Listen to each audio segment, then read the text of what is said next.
Hi guys, good morning. Good morning, sir. Chalo.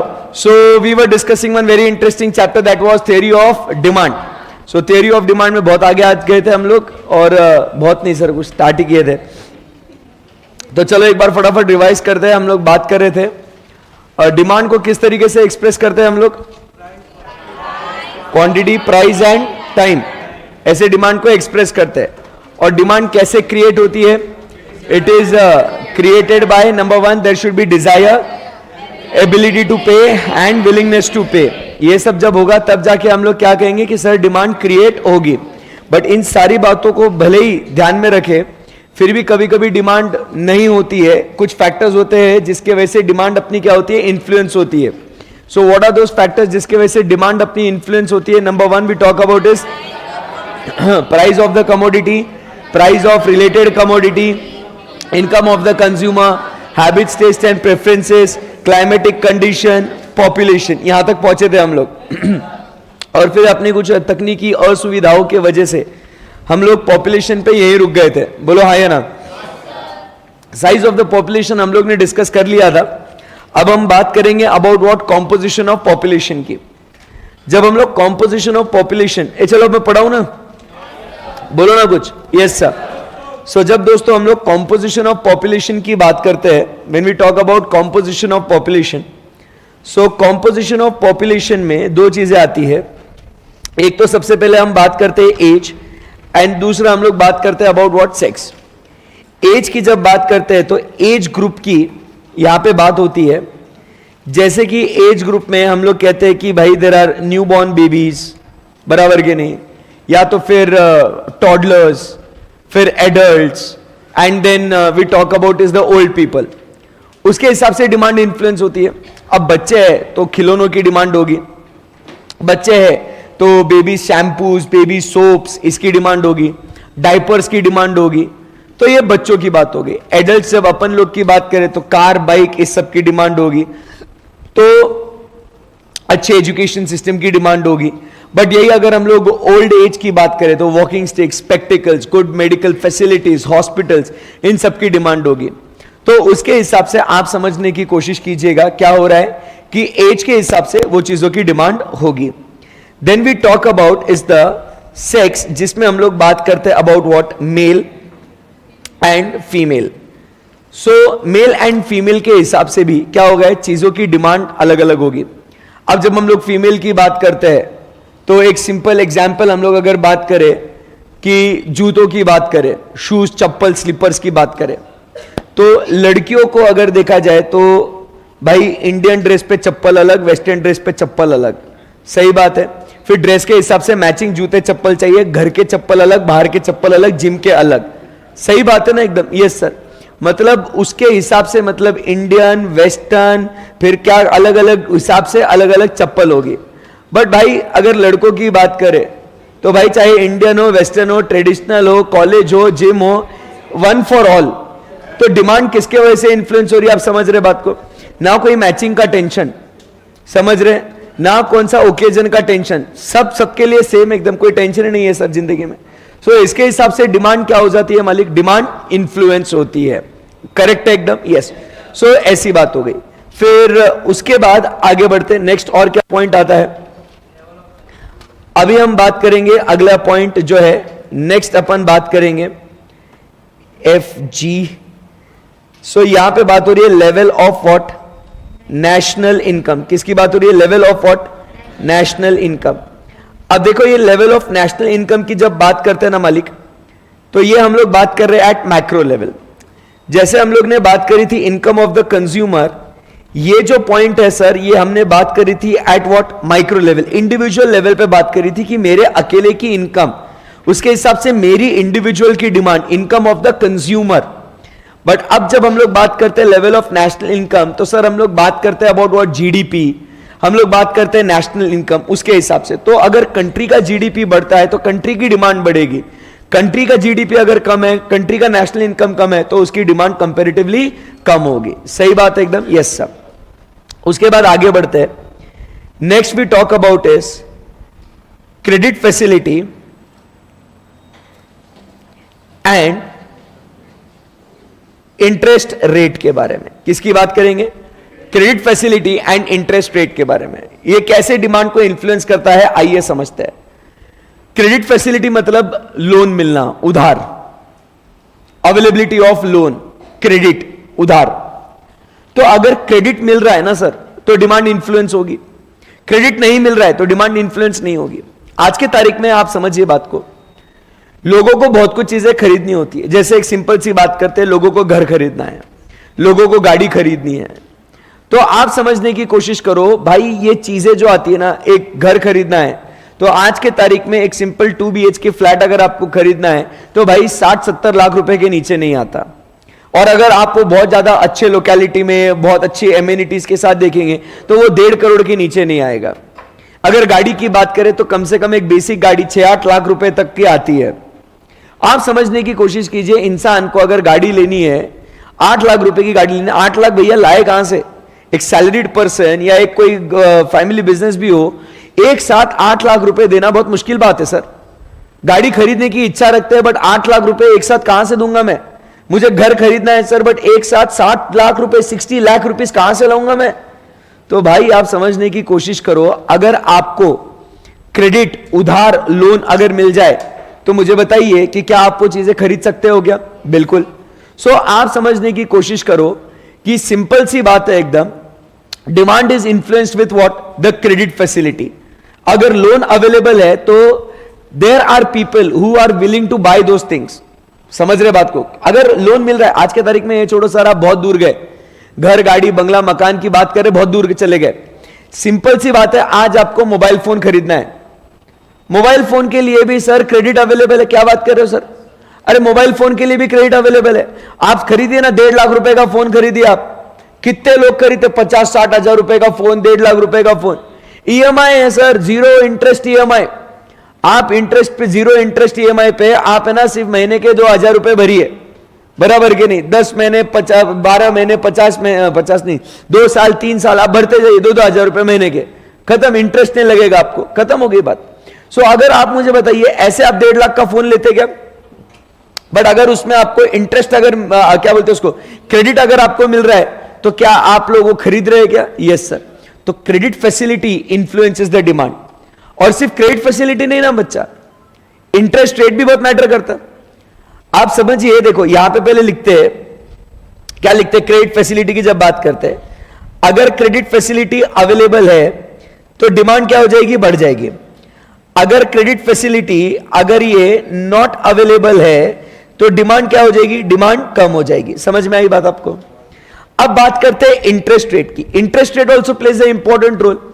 अब आप अगर लोन लेते हो तो जाहिर सी बात है आपको ब्याज चुकाना पड़ेगा ना। उधार लिया है तो भैया इंटरेस्ट पे करना पड़ेगा। आप समझिए, अगर इंटरेस्ट रेट आपका कम है, जैसे 0% इंटरेस्ट, आपको बोला जाए कि भाई 1.5 लाख रुपए की चीज ले, उधारी पे ले, तेरे को 1 रुपया इंटरेस्ट भरने की जरूरत नहीं, बराबर के नहीं?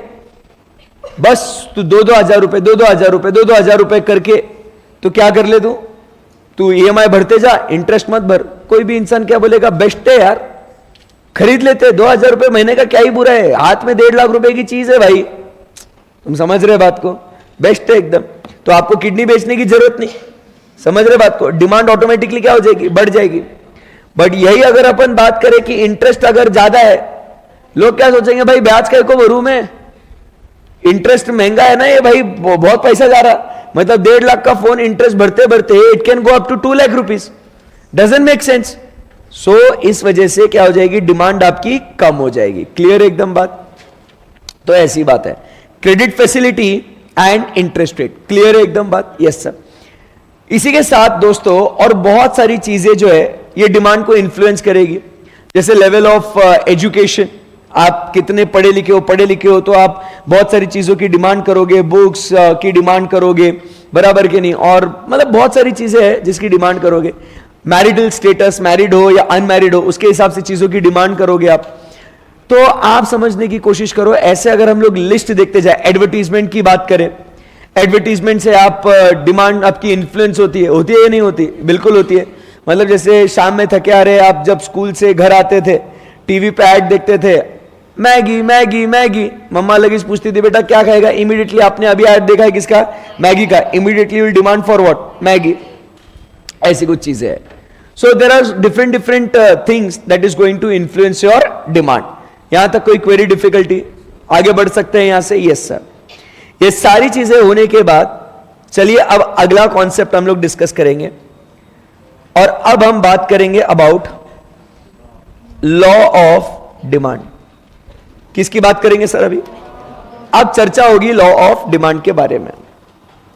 अब सबसे पहले सवाल यह आता है कि sir why it is called as law of demand and why not principle of demand? Sir हमें तो नहीं आया, आपने ही बोल दिया ऐसे, हमें थोड़ी सवाल आते हैं ऐसे। बहुत इंपॉर्टेंट पॉइंट है।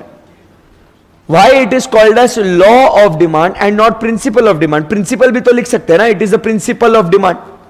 Sir why it is called as law of demand? तो आप समझने की कोशिश करो, जब वर्ड प्रिंसिपल यूज होता है ना, तो प्रिंसिपल का मतलब होता है it will be true in all the situation, it is the rule, it is the principle, ऐसा चोना करके, that is the principle. But when we talk about law, so law का मतलब होता है मालिक, it is based on some assumptions.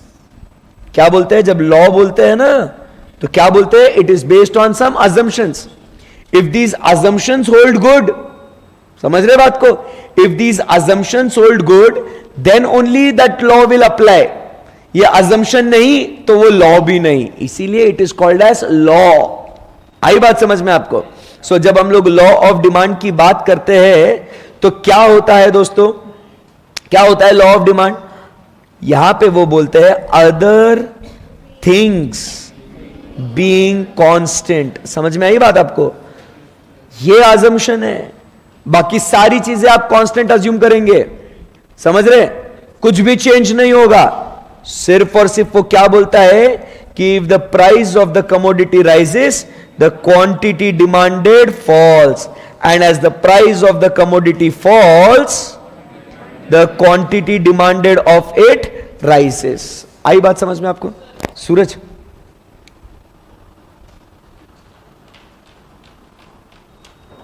कौन है देख रहे? So other things being constant क्या हुआ? Price of the commodity rises, the quantity demanded falls, and as the price falls, the quantity demanded rises. क्या कह रहा है? बट वो इंपॉर्टेंट पॉइंट मेरा बच्चा, बोलना पड़ेगा कुछ आपको, बोलना पड़ेगा आपको। अदर थिंग्स बीइंग कांस्टेंट, क्या बोल रहे वो? अदर थिंग्स बीइंग कांस्टेंट मतलब only price is allowed to change. हां, क्या बोला? Only price is allowed to change, बाकी सब कांस्टेंट। ऐसा एमसीक्यू भी आएगा, ऐसा एमसीक्यू भी आएगा। In law of demand all are assume to be constant except price. Price change होगा तो डिमांड पे क्या इंपैक्ट आएगा उसकी बात होगी, बाकी सारी चीजें it will be assume to be what? Constant. कोई क्वेरी, डिफिकल्टी इसके अंदर? बोलो ना कुछ। Yes sir. अब समझो, अदर थिंग्स बीइंग कांस्टेंट में मतलब क्या? Climatic condition same, price of related commodities same, habits, taste and preferences same, credit facility, interest rate same, composition of population same, क्या बोलते हैं उसको, size of population same, income of consumer same, सब कुछ चीजें सेम रहेगी, सिर्फ और सिर्फ क्या चेंज होगा? प्राइस। क्लियर एकदम? Yes sir. क्लियर एकदम? Yes sir. The law of demand, अब एग्जाम में क्वेश्चन आएगा, the law of demand establishes the relationship between price and quantity, quantity and price, either A or B, both A and B. वापस से बोलता हूं, law of demand establishes the relationship between price and quantity, quantity and price, either A or B, both A and B. कौन कौन बोल रहा है price and quantity? हाथ ऊपर। कौन कौन बोल रहा है क्वांटिटी एंड प्राइस? कौन कौन बोल रहा है सर ए या तो बी? Very good. कौन कौन बोल रहा है sir A and B both दोनों सेम ही है ना उधर कोई? हाँ, ओके। देखो सब पर सारे ऑप्शंस के लिए बच्चे डिस्कस करना बहुत जरूरी है। तो यहां पे आप समझिए, law of demand establishes the relationship between what? Price and quantity, quantity and price नहीं, इधर ए और बी का सवाल ही नहीं आता। फिर सर आप पूछेंगे ऐसा क्यों सर, वाई सर? क्योंकि आप समझिए प्राइस के वजह से क्वांटिटी अफेक्ट हो रही है या क्वांटिटी के वजह से प्राइस अफेक्ट हो रही है? So that is the relationship we are seeing in law of demand, कि अगर प्राइस चेंज हो रही है तो उसका इंपैक्ट क्वांटिटी पे कितना आ रहा है वो देखना है। समझ रहे बात को? अरे बोलो ना कुछ। Yes sir, so that is the relationship between price and quantity, and this establishes which type of relationship? An inverse relationship. Very good. So this is what, my dear friends, is as simple as that law of demand. Clear ekdam baat? So law of demand states that other things being constant, as the price of the commodity rises, the quantity demanded falls, and vice versa, having what? An inverse relationship between the price and the quantity demanded. Clear एकदम? Yes sir. इसमें क्या होता है ना, अपने Alfred Marshall भैया, ए martial साहब भी आके है ना लॉ ऑफ डिमांड के बारे में कुछ है ना ज्ञान देते हैं। मार्शल साहब क्या बोलते हैं मालूम है आपको? मार्शल साहब बोलता है कि देखो भाई, अगर आपको ज्यादा बेचना है तो प्राइस कम करो वरना रहने दो। क्या बोल रहा है मार्शल? मार्शल क्या बोल रहा है? If you want to sell more, क्या बोल रहा Marshall? If you want to sell more you reduce the price, otherwise your quantity sold would be what? Reduced. हमने कहा ठीक है, यही अल्फ्रेड मार्शल को लॉ ऑफ डिमांड को डिफाइन करना था। क्लियर है एकदम? Yes sir. सो आपको एग्जाम में भी आएगा कि law of demand is also defined by, तो ध्यान में रखना अल्फ्रेड मार्शल, ये इसका नाम आएगा। क्लियर एकदम? Yes sir. ओके, अब इसके बाद सर सारी डिमांड की बातें कर लेते हैं। अभी लॉ ऑफ डिमांड की सारी बातें कर लेते हैं इसके अंदर। सो सबसे पहले हम बात करते हैं अबाउट व्हाट? डिमांड शेड्यूल के बारे में। किसकी बात करेंगे मालिक? Demand schedule. डिमांड शेड्यूल में दो चीजें आती है, एक है इंडिविजुअल डिमांड शेड्यूल और दूसरा हम बात करते हैं अबाउट मार्केट डिमांड शेड्यूल। एक किसकी बात करें? इंडिविजुअल डिमांड शेड्यूल, एंड दूसरा हम बात करते हैं about what? Market demand schedule. Individual demand schedule मतलब एक अकेले व्यक्ति को पूछेंगे कि इस प्राइस पे आप कितनी क्वांटिटी डिमांड करेंगे, उसको बोलेंगे अपन क्या? Individual demand schedule. अकेले व्यक्ति को पूछने का कि इस प्राइस पे तुम कितनी क्वांटिटी डिमांड करोगे, उसको पूछा 10 रुपए में कितना, तो वो बोलता है 2। फिर उसको पूछेंगे भाई 5 रुपए में कितना, तो वो बोलता है 5। 1 रुपए में कितना, तो वो बोलता है 10। भाई एक अकेले व्यक्ति को पूछिए ना आप कि उस प्राइस पे कितनी कितनी डिमांड करेगा, उस चीज को अपन क्या बोल देंगे? बोलो तो सही, इंडिविजुअल डिमांड शेड्यूल। बट यही जब अपन मार्केट में सारे लोगों से पूछेंगे, जितने भी लोग हैं ना मार्केट में, सबसे पूछेंगे कि भाई इस प्राइस पे आप कितनी क्वांटिटी डिमांड करोगे, और जब उन सबका टोटल डिमांड जो अपने को मिलेगा उसको क्या बोलेंगे अपन? Market demand schedule. कितना आसान है। इंडिविजुअल डिमांड शेड्यूल मतलब क्या है? अकेले व्यक्ति को पूछो। मार्केट डिमांड मतलब क्या? मार्केट में जितने भी लोग हैं उन सबको पूछो। क्लियर है एकदम बात? Yes sir. सो यहां पे जैसे यही अपन लिखते हैं 10, 5, 1, ये बोलता है सर 10 में 3 करेगा, 5 में 6 करेगा, और 1 रुपए में सर 12 करेगा। ये बोलता है सर मैं 10 रुपए पे मैं 2 करेगा, यहां पे 5 करूंगा, यहां पे 10 करूंगा। ये बोलता है सर 10 में 1, 5 में 2 और 1 में 3। समझा गया? तो ऐसा टोटल कितना आ जाएगा? 6। फिर उसके बाद 7 + 6 = 15। 15 ना रे, 6, 13, सॉरी, ठीक है। एंड लास्ट में 25। सो ये प्राइस पे ये टोटल डिमांड होगी, इसको अपन क्या बोलेंगे? Market demand schedule. क्लियर है एकदम? कोई क्वेरी, डिफिकल्टी? इजी है। अब डिमांड शेड्यूल के बाद अब आते हैं हम लोग किधर? डिमांड कर्व पे। अब इसी को जब हम लोग दोस्तों, इसी को जब हम लोग प्लॉट करेंगे ग्राफ पे, इसी को जब हम लोग प्लॉट करेंगे ग्राफ पे, तो हमें 2 डिमांड कर्व मिलेंगे। कौन सा? एक इंडिविजुअल, बोलो बोलो बोलो, इंडिविजुअल डिमांड कर्व, और दूसरा होगा मार्केट डिमांड कर्व। सही है ना एकदम? Yes sir. तो इसको जब ग्राफ पे प्लॉट करेंगे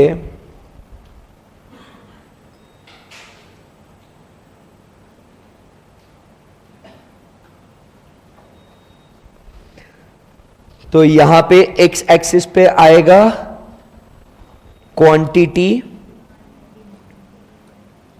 डिमांडेड और वाई एक्सिस पे आएगा प्राइस। क्लियर एकदम?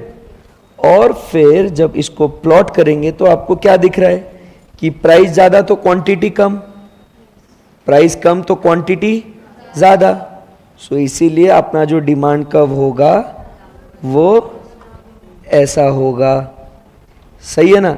सो डिमांड कर्व कैसा है? यही जो ऊपर के जो शेड्यूल्स है उसके हिसाब से जब डिमांड कर्व प्लॉट करेंगे तो ऐसा अपने को कर्व मिलेगा। And this will be called as what? This will be called as the downward sloping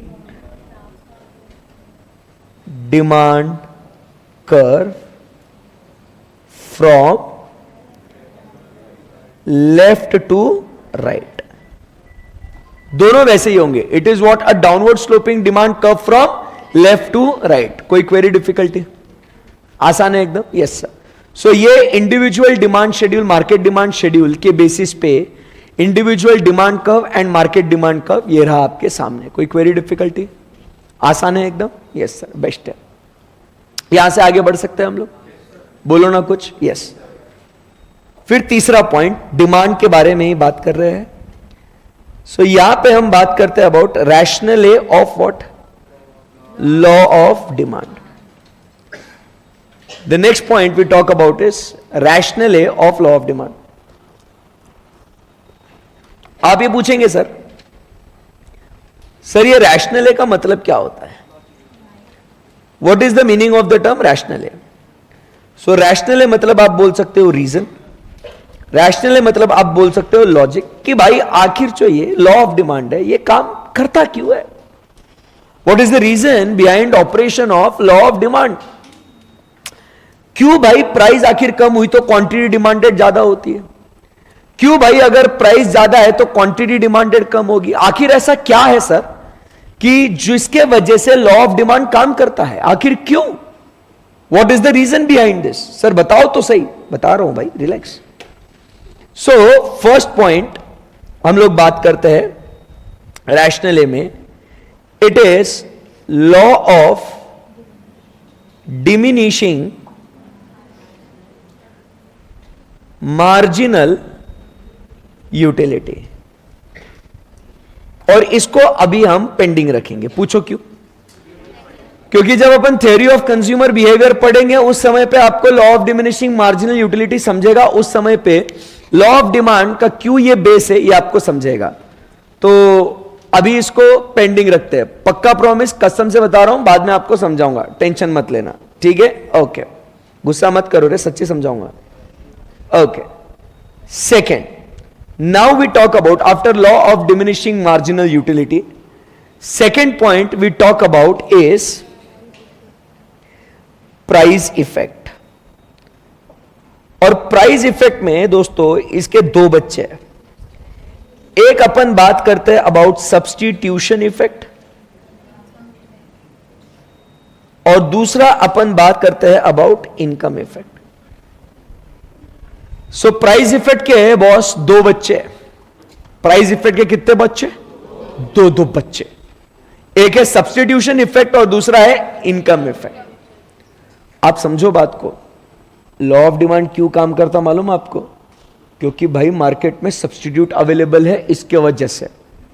substitute available नहीं होता ना तो मिसाल मजाल लॉ ऑफ डिमांड काम नहीं करेगा ही नहीं। काम क्यों कर रहा है वो? क्यों कर रहा है काम? सब्स्टिट्यूट अवेलेबल है। तुम समझे नहीं? तोड़, सब तोड़ दो। इतना गुस्सा किस बात का? भाई पढ़ा रहा हूं। वो फर्स्ट पॉइंट पेंडिंग है मतलब भाई वो लाइफ टाइम नहीं रहेगा, पैसा वसूल होगा तेरा। ठीक। सो सब्स्टिट्यूशन इफेक्ट की जब बात करते हैं, सो समझने की कोशिश करो availability of substitutes, T and coffee. आज जो है ना, टी की प्राइस कम हो गई तो टी की डिमांड बढ़ेगी, क्योंकि कौन से लोग आ रहे हैं? कॉफी के लोग आ रहे हैं। और टी की प्राइस अगर आप बढ़ा दोगे ना तो टी की डिमांड कम होगी। क्यों? क्योंकि लोगों के पास सब्स्टिट्यूट अवेलेबल है, वो जाएंगे खरीदेंगे किस चीज को? कॉफी को। भाई सब्स्टिट्यूट अवेलेबल है ना, इसके लिए इतने तेवर दिखा रहे वो लोग। समझ रहे बात को? बताओ अगर सब्स्टिट्यूट अवेलेबल नहीं होता तो प्राइस वो बढ़ाता भी तो भी डिमांड कम होती क्या? ये सब्स्टिट्यूशन इफेक्ट है। ये सब्स्टिट्यूट अवेलेबल होने के वजह से ये लॉ ऑफ डिमांड काम कर रहा है। समझ रहे बात को? अरे बोलो ना कुछ। Yes sir. इनकम इफेक्ट की बात करते हैं।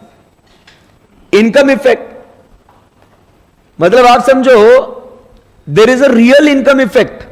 सही में इनकम पे इफेक्ट आता भाई। इनकम चेंज नहीं होती बट इनकम पे इफेक्ट आता है। कैसे? मैं आपको समझाता हूं। देखो, आज मेरे पास 100 रुपए है। आज मेरे पास 100 रुपए है और मान के चलो मुझे ये जो बैटरी खरीदनी है, मुझे ये मैं बैटरी खरीद रहा हूं, ठीक है। और ये बैटरी का प्राइस जो है, ये देखो मेरे पास इनकम जो है ये 100 रुपीज है। इस बैटरी की प्राइस भी ₹100 है, तो मैं कितनी क्वांटिटी खरीद सकता हूं? 1। तो मेरे पास, मुझे बताओ यहां पे बैलेंस कितना बचा? 0। मेरे पास एक बैटरी है, बोलो यस और नो। मेरे पास अब 100 रुपए नहीं रहे क्योंकि इस बैटरी को खरीदने के लिए मैंने 100 रुपए दे दिया। करेक्ट है एकदम? Yes sir. अब मान के चलो मेरा इनकम 100 रुपीज इच है, बट इस बैटरी का प्राइस हो गया ₹50।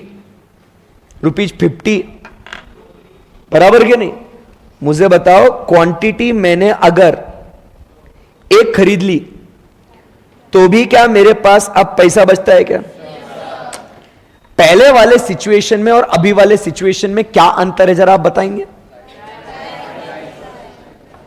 प्राइस कम हो गई सेकेंड सिचुएशन में, उस वजह से आज मेरे पास एक बैटरी भी है और 50 रुपए भी बचे। इट इज एज इफ मेरी सही में इनकम बढ़ गई है। ऐसा फील हो रहा ना मेरे को? पहले क्या था, एक बैटरी थी बट हाथ में पैसे नहीं थे। आज प्राइस कम होने के वजह से क्या हुआ, एक बैटरी भी और हाथ में 50 रुपए भी है। अब इस बैलेंस से मुझे बताइए, क्या मैं यहां पे और एक एक्स्ट्रा बैटरी ले सकता हूं क्या? तो क्वांटिटी डिमांडेड बढ़ जाएगा ना मेरा।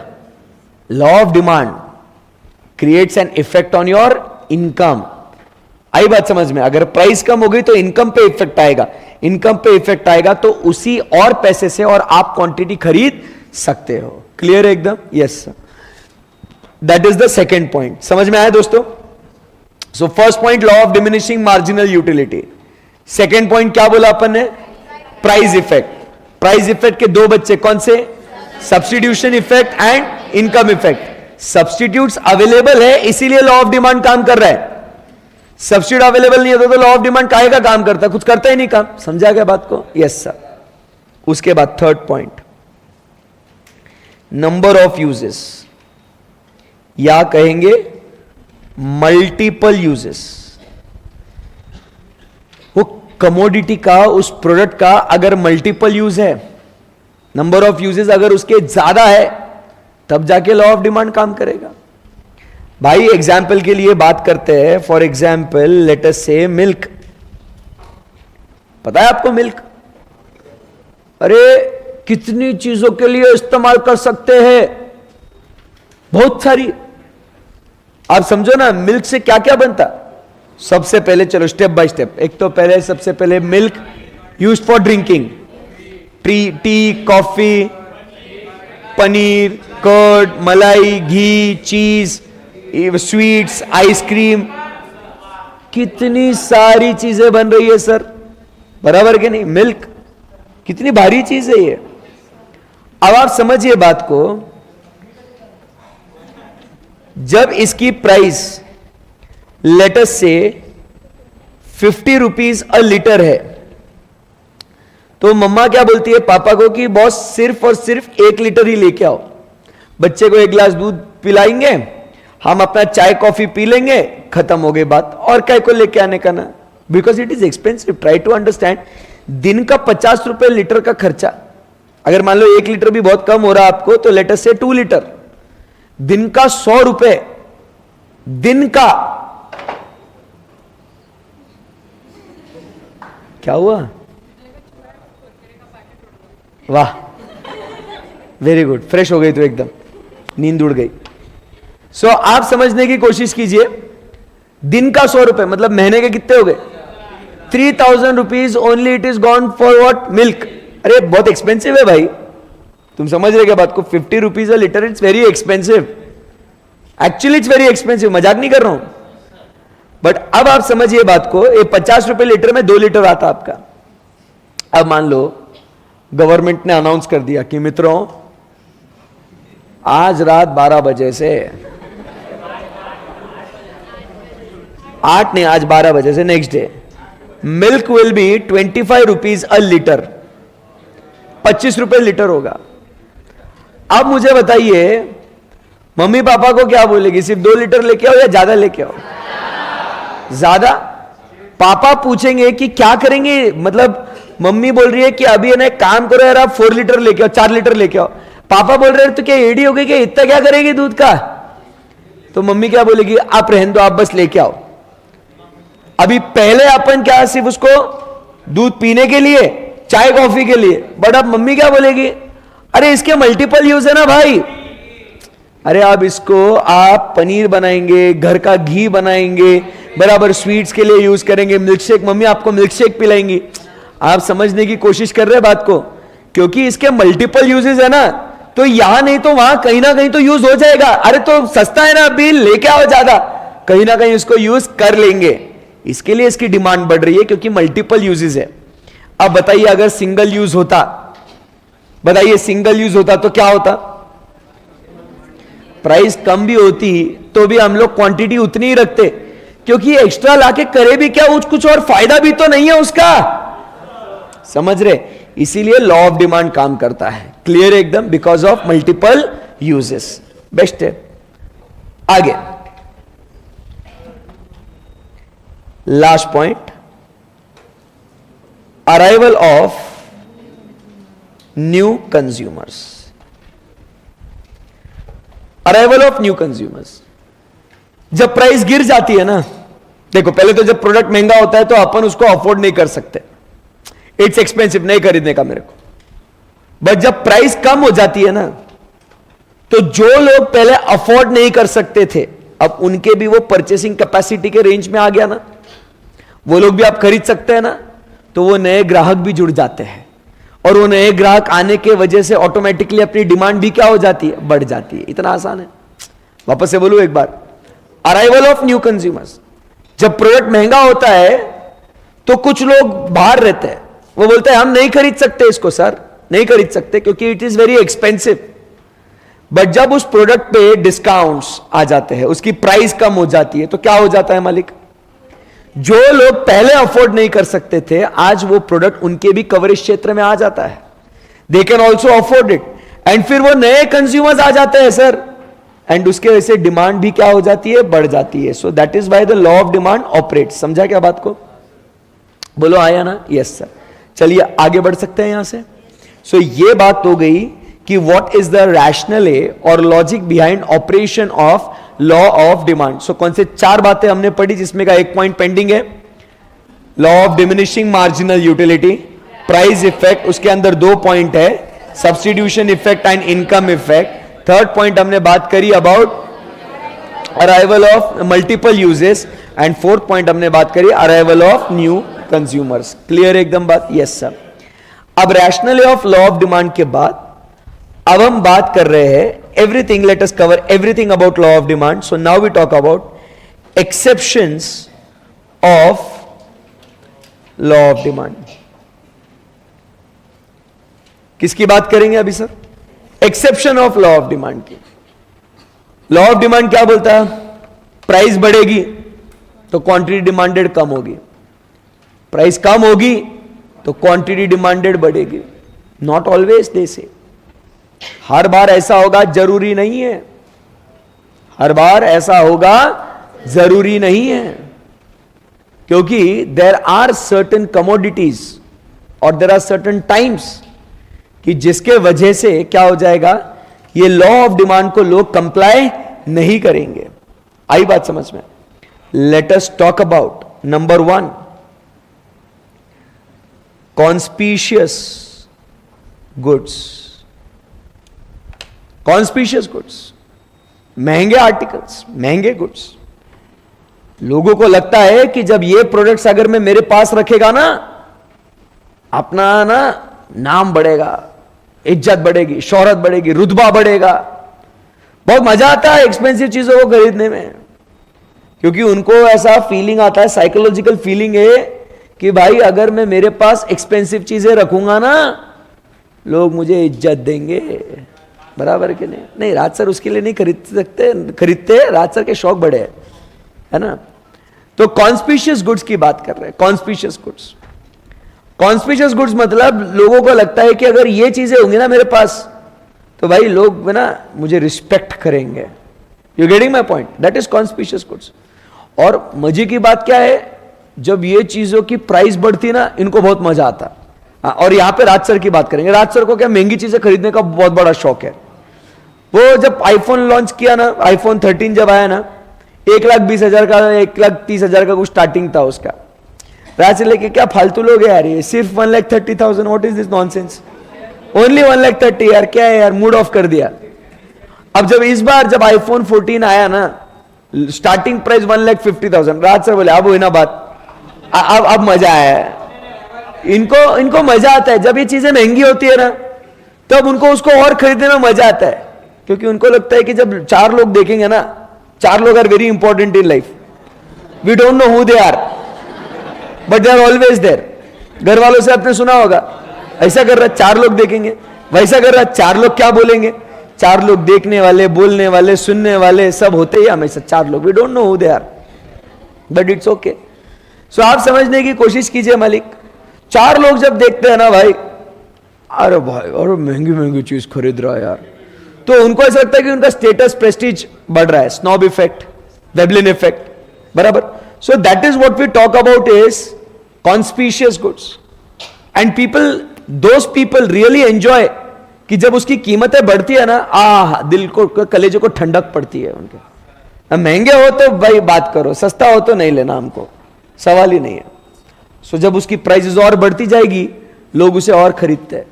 आपको पता है क्या, देखो एक बताता हूं बस ऐसी, कभी कुछ आपने देखा होगा, नहीं हो देखा होगा।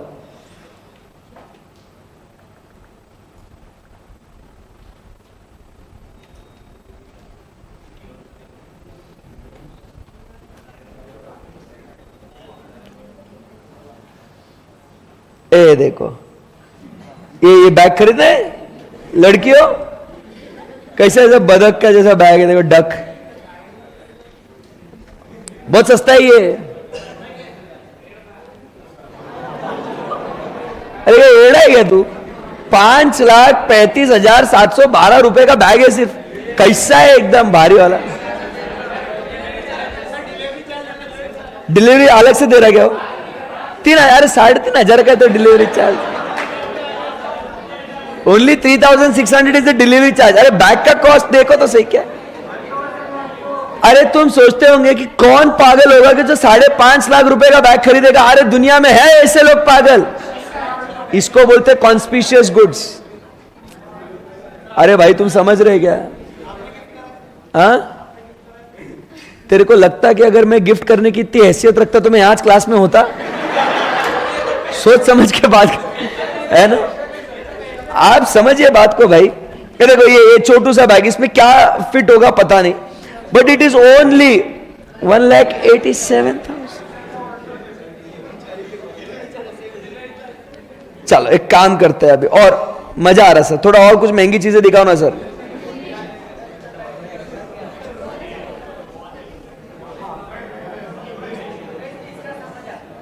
इसका समझ आता?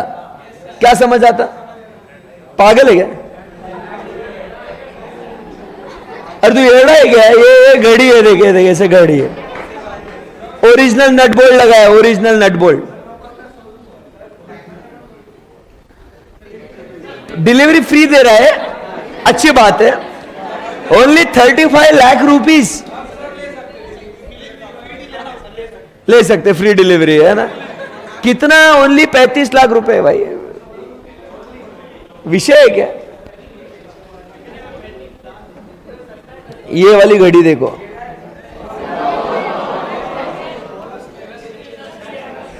$72 लाख ओनली। अरे तुम देखते जाओ, 72 लाख, 12 लाख, 15 लाख प्लस टैक्स, ठीक है। कैसा एकदम बारीक है नहीं। आप ये सोचो कि कौन होगा ऐसे जो खरीदने जा रहा है। एक बार हुआ था ऐसे, घड़ी खरीदने गया था, ऐसे सोचा था कि थोड़ा ऐसे कुछ देखते, घड़ी खरीदते, तो शोरूम में अपने को प्राइस का आइडिया नहीं था, गया रोलेक्स का देखा, वो बोला ये वाली, मैं बोला ये वाली घड़ी चाहिए। बस कैटलॉग में देख के, प्राइस नहीं लिखते लोग कैटलॉग में, वो प्राइस नहीं था, मस्त ऐसे गोल्डन कलर की घड़ी थी, बढ़िया सी थी एकदम रोलेक्स की। तो मैंने बोला कि ये लेंगे अपन घड़ी, ठीक है।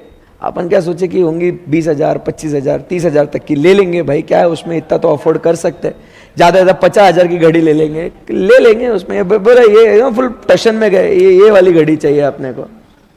वो बोलता sir it is made to order, made to order घड़ी है।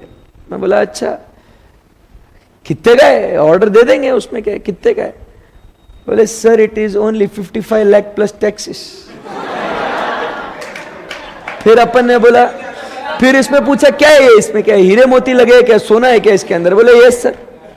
बोले एक्चुअली हाँ बोला बे, मैं उसको बोला ये सोना है क्या इसके अंदर? बोला हाँ सर सोना है इसके अंदर। अच्छा, फिर मैंने उसको पूछा कितना टाइम लगेगा? अरे मेरे को बोलने देना। वो मैं पूछा उसको कितना टाइम लगेगा डिलीवरी के लिए? वो बोला सर 1 हफ्ता लगेगा। मैं बोला अरे यार ने मूड ऑफ कर दिया, मेरे को कल के कल चाहिए था यार, जान दे मेरे को नहीं खरीदने का। Never let them know your next move, है ना। अब उसको बोल दिया भाई अच्छा, अरे मेरे को कल के कल चाहिए था यार, बट अभी छोड़ना यार, तू नहीं दे रहा, जान दे दूसरा अपना दिखा, कोई अपना फॉसिल का टी शर्ट का वगैरह दिखा 10-15 हजार। तो ऐसे मतलब आप समझिए कि दुनिया में ऐसे लोग होते हैं जो खरीदते हैं इतनी महंगी महंगी चीजें। अरे वो एक और चीज, बस ऐसे मजा आ रहा है आपको तो, नहीं रे रोल्स रॉयस तो मतलब वो अलग विषय है, वो उसका ब्रांड का नाम याद नहीं आ रहा मेरे को, वो कौन से थे वो, अरे वो क्या नाम था वो एक ऐसा, अरे वो ये वाला और अच्छा बता था, एक्सपेंसिव, अरे ये बताता हूँ, देखो ये बीच में भी आया था, ये देखो एक कोई तो भी ब्रांड था उन्होंने, बैलेंसिया।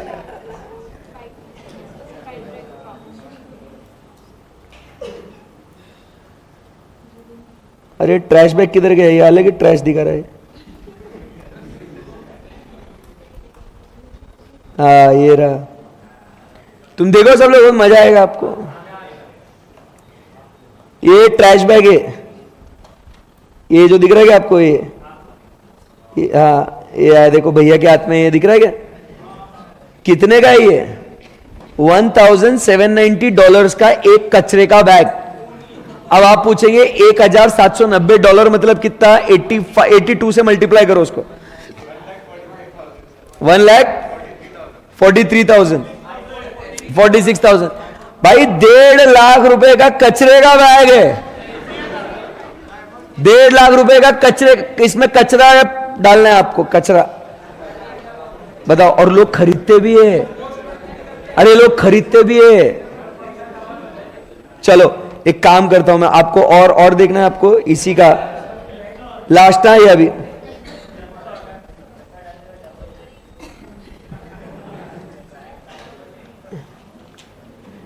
ये डिस्ट्रॉयड शूज,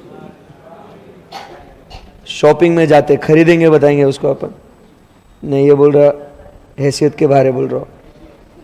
चलो ठीक है, देखो ये शूज दिख रहे हैं आपको, ये बेस्ट है एकदम, चलो ना खरीदते हैं इसको।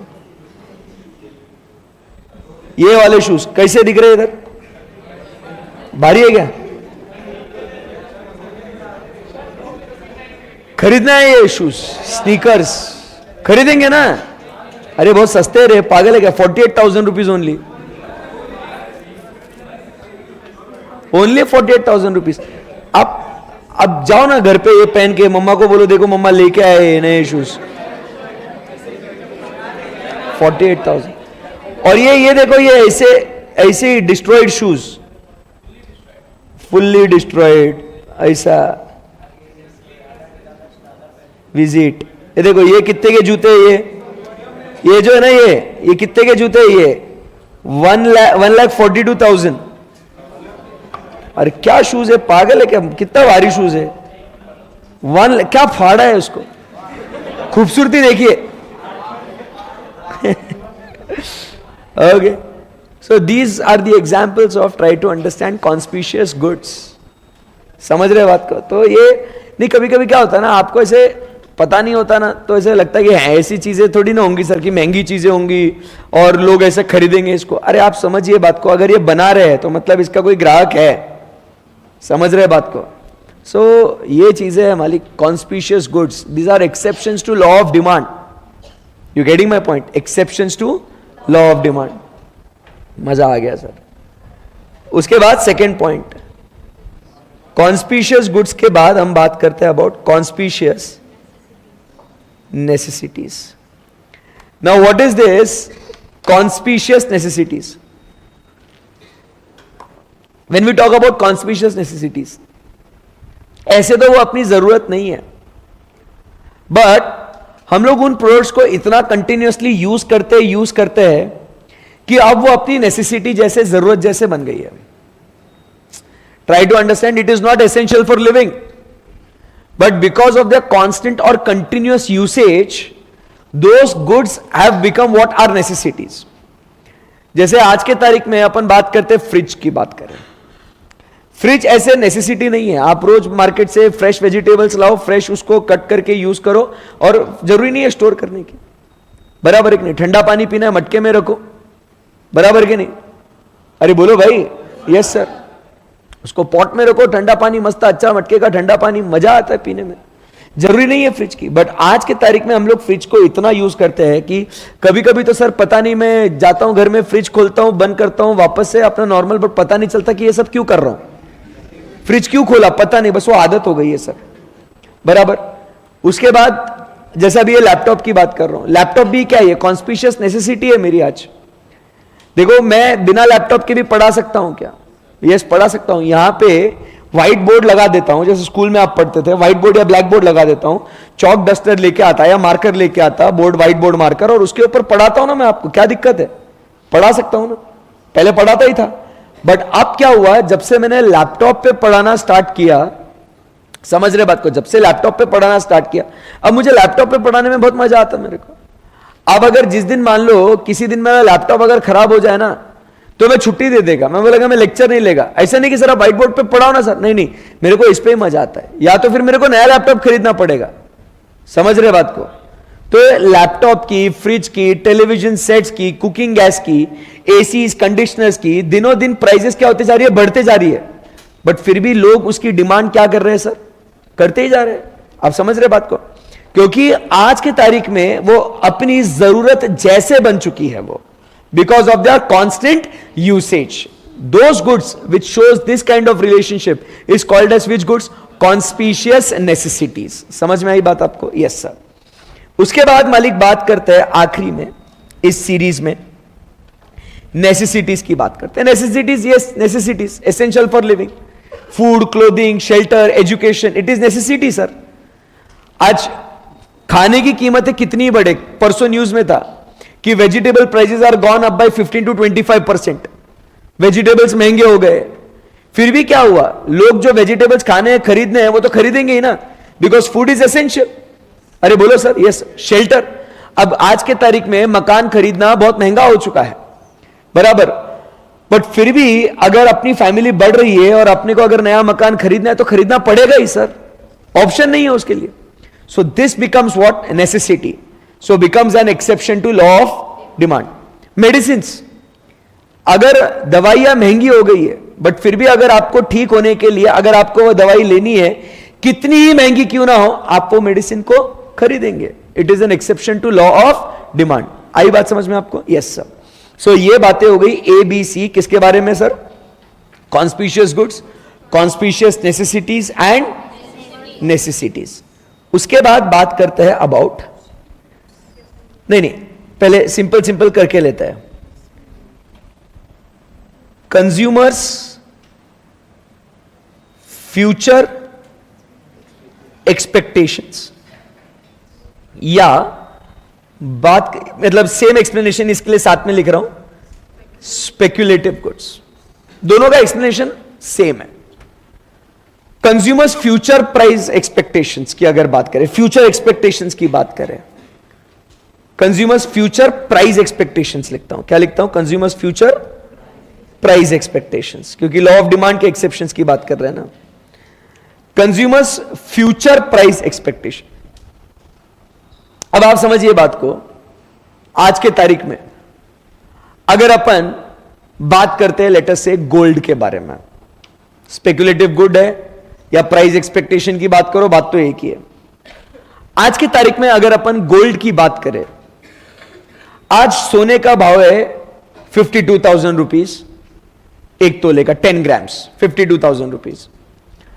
अब लोगों को ऐसा लग रहा है कि भाई अभी फेस्टिवल सीजन है, बराबर, नवरात्रि हो गई, दशहरा हो गया, फिर अब दिवाली आएगी, तो लोग जो है ना ये इन ऑस्पिशियस ओकेजन्स पे गोल्ड की डिमांड करते हैं. वेडिंग सीजन है तो गोल्ड की डिमांड बढ़ेगी. तो इसके हिसाब से और प्लस और इंटरनेशनल मार्केट में अगर देखें तो डॉलर का प्राइस बढ़ते जा रहा है, तो ऑटोमेटिकली गोल्ड का प्राइस भी बढ़ता है. डॉलर का प्राइस अगर बढ़ा तो गोल्ड का प्राइस भी बढ़ता है. डॉलर अगर कम हुआ तो गोल्ड का प्राइस भी कम होता है. तो all these factors, considering all these factors, आपको दिख रहा है कि गोल्ड 50,000 से 51, 51 से 52, और आगे आप ये भी सोच रहे हो कि इसका प्राइस अभी और बढ़ेगा. This is your expectation. What will you do? आप खरीदेंगे उसको. आप गोल्ड को खरीदेंगे कि ये उम्मीद में कि भाई अभी तो सस्ता मिल रहा है, इसकी प्राइसेस फ्यूचर में और बढ़ सकती है. तो भले ही उसकी प्राइसेस अभी भी बढ़ रही है, बढ़ते प्राइसेस में भी आप इसकी डिमांड करेंगे. तुम नहीं समझे, बात को समझो. ये अभी जो है ना, ये आपको दिख रहा है यहां पे कि दिस इज द ट्रेंड, ये ऐसा प्राइस चल रहा है और अभी आप यहां पे हो, बराबर है कि नहीं? आपको लग रहा है कि इस प्राइस पे, इधर इस प्राइस पे क्या होगा? आपको लग रहा है एक्सपेक्टेशन कि भाई गोल्ड का प्राइसेस और आगे ऊपर बढ़ेगा. तो इस स्टेज पे भी आप क्या करोगे? आप demand बढ़ाओगे even when the prices are rising, because you are anticipating, you are expecting that the prices in future will still rise. So even in the rising prices you are demanding more. This is something against law of demand. समझा गया? On the other hand, ऐसा करते हैं ना, ऐसा खेलते sir, अब prices जो है ना सर कम हो रही है, बराबर. इस सिचुएशन पे मुझे बताओ, आपको क्या लग रहा है कि सर फ्यूचर में प्राइसेस और क्या हो रही है? कम होगी सर. तो इस सिचुएशन पे आप क्या करोगे? आप इस सिचुएशन पे डिमांड क्या करोगे? कम करोगे. मतलब प्राइस गिर रही है फिर भी आप डिमांड नहीं कर रहे भाई, क्योंकि आप एक्सपेक्ट कर रहे हो कि फ्यूचर में इसकी प्राइसेस और कम होगी. So don't you think this is something against law of demand? That is what is consumers future price expectation. And speculative goods की अगर बात करें तो यही शेयर्स की बात करें. शेयर्स क्या है? स्पेकुलेटिव गुड्स है. कमोडिटीज क्या है? स्पेकुलेटिव गुड्स है. आपको लगता है कि कोई शेयर प्राइस फ्यूचर में बढ़ेगा तो बढ़ते दाम में भी आप और परचेस करते जाते हो. जब कोई शेयर गिर रहा है तो आप क्या करते हो कि भाई उसका प्राइस गिर रहा है तो भी आप नहीं खरीदते हो, क्योंकि आपको लगता है कि फ्यूचर में ये और गिरेगा. समझे बात को? So this is something which is against, बोलो, very good, this is something which is against law of demand. Clear एकदम? Yes sir. बोलो क्या? हाँ, क्या होगा?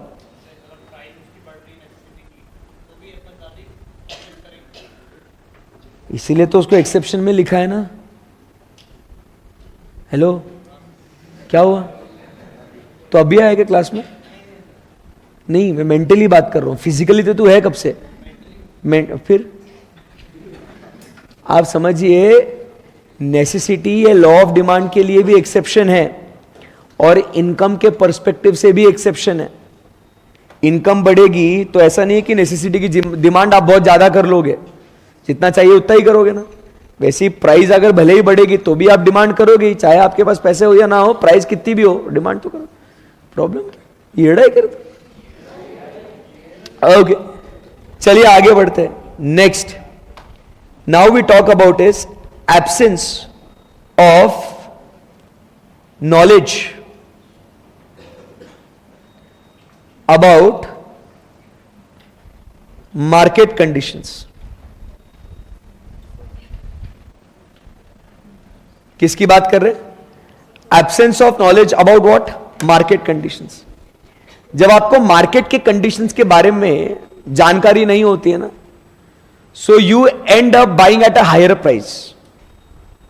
You end up buying at a higher price, क्योंकि आपको मार्केट का क्या रेट है, क्या भाव है, आपको आइडिया ही नहीं उसका। एंड जब आपको ये जानकारी नहीं होती है तो आप महंगे में खरीद के आ जाते हो। इसीलिए आपके घर वाले देखो एक्सेप्शन कैसा अच्छे से पढ़ाते हैं। आपके घर वाले आपको बोलते हैं कि बेटे, अगर तुझे कुछ भी चीज खरीदनी है, कोई भी चीज खरीदनी है, हम तुझे पैसे दे देंगे, कोई दिक्कत नहीं है, बट 4 जगहों पे पहले उसके रेट के बारे में पूछताछ कर। 4 जगहों पे वो क्या कीमत है उसकी वो चेक कर, फिर खरीद। ऐसा क्यों? क्योंकि अगर आप 4 जगहों पे पूछते हो तो आपको उसके रेट के बारे में पता चलती है कि मार्केट में इसका क्या रेट है, और फिर जहां पे आपको सस्ते में मिलता है वहां से आप खरीदते हो। आपके पास बार्गेनिंग करने के लिए कुछ एक नॉलेज रहता है कि ओ भैया आप वो बहुत महंगे में दे रहे हो, वहां वो दुकान में तो इतने में मिल रहा है। समझ रहे ना? आप जब 4 जगहों से वो नॉलेज लेते हो तब जाके आप उसको सस्ते में बाय करोगे। बट सोचिए, अगर आपको मार्केट के कंडीशंस के बारे में जानकारी ही नहीं है तो you will end up buying at a higher price. Yes और नो? यस सर, मेरे साथ हुआ था ना एक बार ऐसे। मेरे को मम्मी ने बोला जा मार्केट से जाके सब्जियां लेके आ। मैं गया सब्जियां लेने को। अब मेरे को थोड़ी मालूम भिंडी का क्या प्राइस है। भिंडी अपनी फेवरेट है। अपन ने भाई बोला भैया 2 किलो भिंडी दे दो। वो बोला 50 रुपए किलो में दूंगा। मैं बोला नहीं नहीं नहीं, 45 रुपीज किलो में दीजिएगा। वो बोला ठीक है लेके जा। घर आके मम्मी को बोला देखो 5 रुपए पर किलो कम कराया। मम्मी बोली कितने में लाया? 45। अरे ये है कि 20 रुपए किलो में आती। उसने तेरे को 2 किलो का बोला रहेगा, तूने 1 किलो का सुन के डबल पैसे दे के आया होगा तू। कैसा हो गया ये? क्योंकि अपने को नॉलेज ही नहीं है मार्केट कंडीशंस के बारे में। So you end up buying at a higher price. उसके बाद सेकंड क्या होता है, इसी के अंदर वो आगे लिखा हुआ, बट अपन अलग पॉइंट पढ़ेंगे इसको, कि कंज्यूमर बिकम्स व्हाट? इररेशनल। बराबर? या कंज्यूमर क्या करता है? इंपल्सिव परचेस करता है। क्या करता है? इररेशनल होता है या इंपल्सिव परचेस करता है। कभी कभी क्या होता है ना, कभी किसी इंसान का ईगो हर्ट हो जाता है। अब जैसे जब आप छोटे बच्चे थे तो आपने मम्मी को, आप सुपरमार्केट में गए या कहीं कोई मॉल में गए शॉपिंग करने के लिए, ऐसा हुआ या नहीं हुआ पता नहीं, मैंने तो किए ये चीजें, बखूबी याद है। पता नहीं वो बचपन में ऐसा क्यों किया मैंने, बट शायद आज ये स्टेज पे आके रियलाइज होता है कि वो इसलिए किया ताकि आज एग्जाम्पल दे सकूं। ऐसा लग रहा है भगवान ने तभी बोला कि हर्षद प्रैक्टिकली वो जिंदगी जी ले, तब जाके तुझे अभी कुछ समझ में आए। तो क्या हुआ ना बचपन में, कब आप ये कुछ ऐसे चीजें आपको खरीदनी होती है, इंपल्सिव चीजें लेते हो आप, इररेशनल होते हो। मेरा बर्थडे था, I was in college, around I was in 12th और सो, कॉलेज में था। उस समय पे नए नए ब्लूटूथ डिवाइसेस आए थे, यू नो ब्लूटूथ डिवाइसेस। ऐसा काफी कूल लगता था, ऐसे वो मूवीज वगैरह में भी दिखाते थे ब्लूटूथ ऐसे टैप करके बात करने का, ऐसा मस्त था एकदम से। तो मेरा बर्थडे था, पापा को बोला मैंने मेरे को बर्थडे गिफ्ट चाहिए, मेरे को ब्लूटूथ डिवाइस लेने का है, ब्लूटूथ हेडसेट लेने का है। पापा मेरे को बहुत समझा रहे, बेटा बहुत महंगा है वो, क्या करेगा? महंगा मतलब कितने का? उस टाइम पे वो 3-4 हज़ार रुपये में था, and it was actually very expensive. मैंने बोला नहीं पापा मेरे को खरीदने का है वो। ऐसा ऐसा। पापा ने बोला बेटा कुछ काम का नहीं, वो कितना यूज करेगा तू, ऐसे भी देखो कितने ही फोन आते हैं, क्या करेगा, क्या यूज है उसका, नहीं लेना। फिर अपने अंदर का वो जो इंपल्सिव रेज एग्रेशन जाग जाता है, वो मना कैसे किया, मेरा बर्थडे है, मैं एक चीज मांग रहा हूं आपसे और आपने मना कर दिया मेरे को, मनाज कैसे किया, नहीं मेरे को चाहिए। तो फिर I started throwing all the tantrums, रोना धोना, बात नहीं करना, ये वो, जाओ मुझे खाना नहीं, ये वो, फालतू की नौटंकी शुरू। आज today when I look back, मतलब I think of myself कि how stupid I was, but it's okay, I wanted to give that example, so God told me to do that. नहीं तो मेरी बुद्धि नहीं चलती ना, तो भगवान ने कराया मेरे से सब, मैंने कुछ नहीं किया। तो जिद में आके फिर पापा फाइनली गेव अप, बोले जाने दो, बर्थडे है और फिर क्यों इसका मूड खराब करना, खरीद लो। फुल एकदम ऐसे बाइक पे जाता था, ऐसे ब्लूटूथ डिवाइस लगा के जाता था, बट फिर क्या, वो कॉल तो आते ही नहीं थे, वो फालतू में कान में लगा तो कान दुखने लग गया भाई। और कैसे एक ही कान, अब वो ब्लूटूथ मतलब कंटिन्यूसली लगा के रखना पड़ता ना उसको, तो कान दुखने लग गया। फिर गाने भी सुन रहे थे, एक ही कान में गाना बज रहा, उसमें दूसरे कान में गाना ही नहीं बज रहा, क्योंकि है ही नहीं, डिवाइस ही नहीं। Slowly steadily gradually I realized कि भाई उसका कोई मतलब ही नहीं बन रहा है। फिर उसके बाद सलमान भाई की पिक्चर आई बॉडीगार्ड, उसमें वो भाई पहन रहे ब्लूटूथ, ऐसा फुल एकदम बढ़िया एकदम। फिर अपन कॉलेज में गए और अपने दोस्त अगर बेइज्जती करे तो बाकी कोई भी कर लो, दोस्त बेइज्जती करे तो फिर खलास विषय। अपन वो पहन के गए कॉलेज में, अरे बॉडीगार्ड आया, आई शपथ। अब उसके बाद क्या होना है, अगले दिन से पहनना ही नहीं ना उसको, तो यूज ही नहीं करना उसको। अब 5-10 दिन हो गए, पापा ने पूछा किधर है तेरा वो ब्लूटूथ डिवाइस, कहाँ यूज नहीं कर रहा, नहीं वो चार्जिंग पे है, नहीं है, पापा को समझ में आया अभी यूज नहीं कर रहा। फिर और गालियां पड़ी मेरे को, हम क्या ये रहेगा तेरे को समझाने के लिए ना, ऐसा ऐसा। बट उस टाइम पे वो क्या हुआ, इरैशनल और इंपल्सिव परचेस। आपको उसका सही क्या इस्तेमाल है, गलत क्या इस्तेमाल है, आपको कुछ नहीं पता, बट जब आप जिद पकड़ लेते हो ना कि नहीं ये चीज चाहिए, और मना कैसे कर लिया, without knowing the benefits of it. कभी कभी क्या होता है, कुछ चीजें आप जिद कर लेते हो तो फिर आप खरीद लेते हो, फिर उसका कोई सवाल ही नहीं है। सही है एकदम, यस सर, ऐसी बात है, इरैशनल और इंपल्सिव परचेस। क्लियर एकदम बात, यस सर। उसके बाद अब हम यहां से आते हैं EFG, and I believe this is the last point, बोलो ना कुछ, जो है गिफन गुड्स। मजा आ रहा है, इजी लग रहा है चैप्टर आपको, है ना। सो बात हो रही है अब किसके बारे में दोस्तों, गिफन गुड्स के बारे में। किसकी बात हो रही है सर, गिफन गुड्स। अब गिफन गुड्स जो है ना, this concept is given by sir Robert Giffen. ये कौन है, कहां से है मालूम है आपको, he is a Scottish economist and statistician.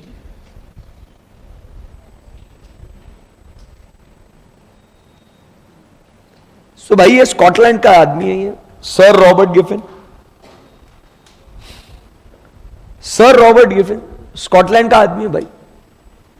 एक दिन ऐसे ही लंदन घूमने गया वो, मजे में एकदम, मतलब वेकेशन पे। तो उस समय पे क्या हुआ, अंग्रेज के जो नौकर थे, वर्कर्स थे, उनको काम करते हुए देख रहा था, बोले अच्छा ऐसे काम कर रहे हैं वो। फिर उनका लंच ब्रेक हो गया, फिर वो रोज उनको है ना, इकोनॉमिस्ट था, स्टैटिस्टिशियन था, ऑब्जर्वेशन के ऊपर उनका काम चलता, ऑब्जर्व करते मार्केट में क्या हो रहा है, कैसे हो रहा है, उसके हिसाब से थ्योरीज बनाते वो लोग। ये इकोनॉमिस्ट, ये लॉ ऑफ डिमांड बना भी कैसा, ऑब्जर्व करके बनाना, कि प्राइस कम हुआ तो डिमांड ज्यादा हो रही, प्राइस ज्यादा हो रही तो डिमांड कम हो रही। ये सब क्या किया उन्होंने, ऑब्जर्व करके करा ये सब। ये भाई साहब इकोनॉमिस्ट थे, स्टैटिस्टिशियन थे, ऑब्जर्व कर रहे थे भाई। तो अंग्रेज के नौकरों को ऑब्जर्व कर रहे थे, कैसे लोग क्या खरीदते, कैसे कब खरीदते, क्या हो रहा। तो क्या हुआ, इन भाई साहब ने कुछ एक बहुत ही बढ़िया भयंकर ऑब्जर्वेशन करा। वो क्या देखा, जब प्राइस ज्यादा हो रही थी इंफीरियर गुड्स की, किसकी,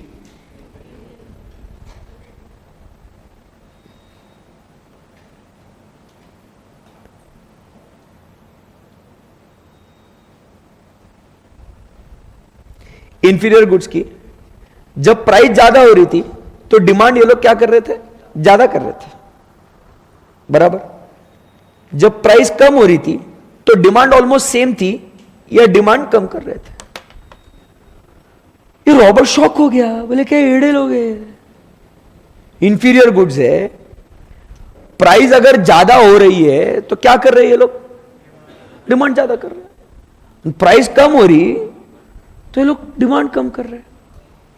गिफन शॉक हो गया, फिर गिफन से रहा नहीं गया, वो गया उन अंग्रेज नौकरों के पास, ब्रिटिश वर्कर्स के पास गया, और वो बोले देखो वर्कर्स, आप बुरा ना मानो तो क्या मैं आपसे एक बात पूछ सकता हूं क्या। वर्कर्स बोले पूछिए पूछिए। तो वो रॉबर्ट पूछा उनसे कि देखो बुरा मत मानना, बट आप ये ऐसे येड़े के जैसे क्यों कर रहे हो आप, ये प्राइस बढ़ रही तो ज्यादा डिमांड कर रहे हैं इंफीरियर गुड्स का, प्राइस कम हो रही तो आप उतनी डिमांड कर रहे हैं या कम डिमांड कर रहे हैं, मतलब क्या क्या चालू क्या है आपका। तो वो ब्रिटिश वर्कर्स बोले रॉबर्ट तू इधर आ, बैठ, बैठा, हाँ मारोगे नहीं, नहीं नहीं बैठ बैठ, तू बैठ आराम से बैठ। ओ तू बैठा ना, अभी सुन अच्छे से ध्यान से, कॉन्सेप्ट समझाते हम तेरे को। अब ये English workers they are making them understand, Robert Giffen को समझा रहे कि ऐसा क्यों कर रहे हो लोग।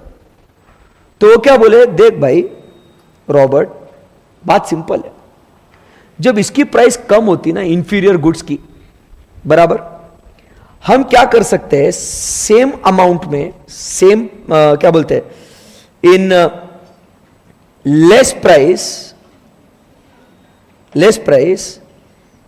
We can buy same quantity of inferior goods. बोलो यस, क्योंकि उसका प्राइस क्या हुआ दोस्तों, कम हुआ ना। सो कम प्राइस में उतना ही क्वांटिटी खरीद सकते हैं। वो बोलते हैं साहब हम इंफीरियर गुड्स का सेवन बहुत टाइम से कर रहे हैं, आज कब जाके उन इंफीरियर गुड्स का प्राइस कम हुआ है, तो कम दाम में हम उतनी ही चीजें खरीद पा रहे हो इंफीरियर गुड्स की। और भाई आज हमारे पास बैलेंस पैसा बचा है, भाई हम भी अपनी जिंदगी जीना चाहते हैं, हम भी सुपीरियर गुड्स का स्वाद लेना चाहते हैं, हम भी सुपीरियर गुड्स को एंजॉय करना चाहते हैं। अरे बहुत इंफीरियर गुड्स, बहुत टाइम तक इंफीरियर गुड्स का कंजम्पशन किया बे, कभी हमें भी तो मौका मिले कि हम सुपीरियर गुड्स का स्वाद चखे। बोलो यस और नो। तो फिर वो क्या करते हैं कि भाई बैलेंस अमाउंट से, बैलेंस से क्या करते हैं वो, बाय सुपीरियर गुड्स। तो इसके लिए वो बोलते हैं रॉबर्ट कहानी सिंपल है भाई, कि अगर इंफीरियर गुड्स का प्राइस कम होता है तो हम क्या करते हैं, उतने ही, मतलब उतने ही गुड्स हम लोग कम पैसे में खरीद लेते हैं, और हमारे पास पैसा बचता है तो भाई क्यों ना जो बचे हुए पैसे हैं वो हम लोग सुपीरियर गुड्स को खरीदने में इस्तेमाल करें, और ज्यादा इंफीरियर गुड्स खरीद के क्या करेंगे हम लोग, कभी तो सर सुपीरियर गुड्स का स्वाद चखने का मजा आना चाहिए कि नहीं। अरे बोलो भाई यस सर।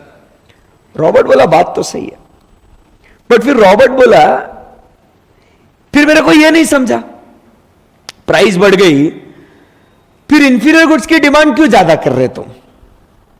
तो वो क्या बोलते हैं वर्कर्स, उन्होंने एक्सप्लेनेशन क्या दिया, even if price of inferior goods rise, they are still cheaper than superior goods। तो हमारे पास तो कोई ऑप्शन ही नहीं है ना कि उन गुड्स को खरीदना ही पड़ेगा। नहीं नहीं समझे आप, देखो ये इंफीरियर गुड्स है और ये सुपीरियर गुड्स है। इंफीरियर गुड्स की कीमतें बढ़ गई, बट हमेशा रहेगी तो सुपीरियर की नीचे ही ना। ऐसा तो हो नहीं सकता कि सुपीरियर गुड्स इधर और इंफीरियर गुड्स इधर, बट इंफीरियर गुड्स की प्राइस इतनी ज्यादा है और सुपीरियर गुड्स सस्ते में मिलेंगे, ऐसा सेंस बनता क्या कोई नहीं। तो भाई बात एकदम आसान है, वो बोलते हैं देख भाई रॉबर्ट, क्या विषय है ना यहाँ पे कि भले ही इंफीरियर गुड्स का प्राइस जो है वो बढ़ रहा है, वो कोई दिक्कत नहीं है, but still it is cheaper than superior goods. तो हमारे पास ऑप्शन नहीं है कि हमको अभी अपना पेट भरने के लिए ज्यादा मात्रा में इंफीरियर गुड्स को खरीदना ही पड़ेगा। ऐसा जो गुड्स है, फिर रॉबर्ट बोला बेस्ट है। रॉबर्ट घर पे आया, मस्त फटाफट इसको नोट डाउन किया, बोला दीज गुड्स, आज से बोलेंगे इसको गिफिन गुड्स। समझा क्या बात को? खत्म हो गया। So these are the different what we say is the exceptions to the law of demand. कोई क्वेरी डिफिकल्टी यहां पे? नो सर, एकदम आसान है, बेस्ट है। सो ये सारी बातें हमने पढ़ी दोस्तों। कौन सी बातें हो गई ये? बोलो ना कुछ। लॉ ऑफ डिमांड, फिर उसके बाद हमने क्या पढ़ा? Demand schedule, demand curve, rational of law of demand and exceptions of law of demand, और ये पूरी लिस्ट हमने पढ़ी। क्लियर है? अब लॉ ऑफ डिमांड से रिलेटेड और कुछ टॉपिक नहीं बचता। लॉ ऑफ डिमांड यहां पे कंप्लीट हो गया अपना, एक साथ एक जगह पे। क्लियर है? कल मिलेंगे और कल हम लोग बात करेंगे about what? We will talk about expansion, contraction, and we'll start about with the most important topic, that is price, that is elasticity of demand. ये एक बहुत इंपॉर्टेंट मेजर कॉन्सेप्ट है। इलास्टिसिटी टॉपिक खत्म हो जाएगा जैसे अपना, तो अपना 80% डिमांड चैप्टर खत्म हो जाएगा, और फिर उसके बाद सिर्फ बचेगा वो है डिमांड फोरकास्टिंग। इजी है? So by Monday Tuesday we will complete with what? Demand. फिर डिमांड होने के बाद 2-3 दिन में और अपना सप्लाई खत्म हो जाएगा, सॉरी यूटिलिटी खत्म हो जाएगा, एंड सप्लाई तो एक दिन में खत्म हो जाएगा, उसमें कोई दिक्कत नहीं है, क्योंकि it is same as what? Demand. Clear है एकदम बात? Yes sir. So we are expecting that by next week, that is the coming week, will complete with our syllabus. सही है एकदम? यस सर, परफेक्ट है। आई होप यहां तक आपको समझ में आ गया अच्छे से। इस सैटरडे आपकी टेस्ट होगी फुल सिलेबस पे, जिसमें डिमांड का जितना भी हो गया वो, और मतलब पूरा ही सिलेबस है, 100 मार्क्स जो भी है वो करेक्ट है। तो 4th और फिर एक लास्ट टेस्ट भी आपकी होगी जो अगले संडे को होगी। क्लियर है एकदम? Yes sir. So this Saturday you have your test, lecture भी होगा, टेस्ट भी होगा। हेलो, हाँ, लेक्चर भी और टेस्ट भी सब होएगा। हाँ, टाइम मैं अपडेट करूंगा वैसे, बट सैटरडे को होगी, उस हिसाब से आप पढ़ाई करना। सैटरडे को अगर आपको टाइम नहीं मिला, बहुत बिजी हो गए आप, तो संडे को ले लूंगा, बट टेस्ट होगी आपकी, पढ़ना आपको जरूरी है। सैटरडे को ही होगा, अगर नहीं हुआ तो संडे को होगा, बट सैटरडे या संडे के बीच में आपकी टेस्ट होगी। Thank you very much guys, bye bye bye bye bye bye bye.